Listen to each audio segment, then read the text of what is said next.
তিনবারের সাবেক প্রধানমন্ত্রী বেগম জিয়ার মৃত্যুতে শোক প্রকাশ করেছেন ভারতের প্রধানমন্ত্রী নরেন্দ্র মোদী। একই সাথে পাকিস্তানের প্রেসিডেন্ট আসিফ আলী জারদারিও শোক প্রকাশ করেছেন। তিনি বলেছেন, বেগম জিয়ার বলিষ্ঠ নেতৃত্ব এবং জনগণের জন্য তার ত্যাগ সবসময় শ্রদ্ধার সঙ্গে স্মরণ করা হবে।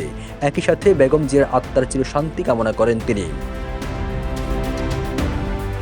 এদিকে বেগম জিয়ার মৃত্যুতে ভারতের প্রধানমন্ত্রী নরেন্দ্র মোদী শোক প্রকাশ করে বলেন, বাংলাদেশের প্রথম নারী প্রধানমন্ত্রী হিসেবে দেশটির উন্নয়ন এবং ভারত বাংলাদেশ সম্পর্ক জোরদারে তার গুরুত্বপূর্ণ অবদান চিরস্মরণীয় হয়ে থাকবে।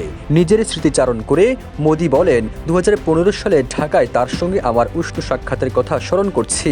সামাজিক যোগাযোগ মাধ্যম ফেসবুকে এক পোস্টে শোক প্রকাশ করেন নরেন্দ্র মোদী। এ সময় বেগম জিয়ার সঙ্গে নিজের দুটি ছবিও যুক্ত করেন তিনি।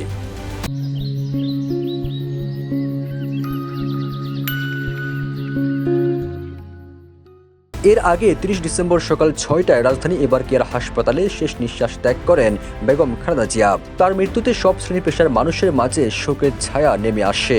শোক প্রকাশ করেছেন প্রধান উপদেষ্টা ডক্টর মোহাম্মদ ইউনূস। একই সাথে 3 দিনের রাষ্ট্রীয় শোক ঘোষণা করা হয়েছে। এছাড়া 31 ডিসেম্বর সারা দেশে সাধারণ ছুটি ঘোষণা করা হয়।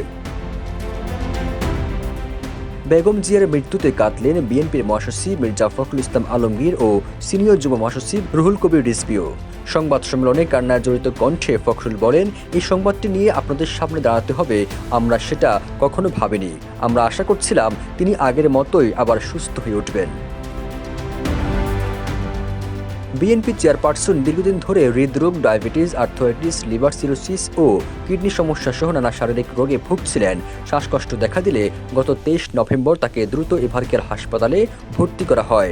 দেশীয় বিদেশি চিকিৎসকদের সমন্বয়ে গঠিত মেডিকেল বোর্ডের তত্ত্বাবধানে তার চিকিৎসা চলছিল। চিকিৎসার জন্য তাকে বিদেশে নেওয়ার উদ্যোগ নেওয়া হয়েছিল, তবে শারীরিক অবস্থা ভালো না থাকায় তা সম্ভব হয়নি। সবুজ আলম, নিউজ ডেস্ক, ইত্তেফাক।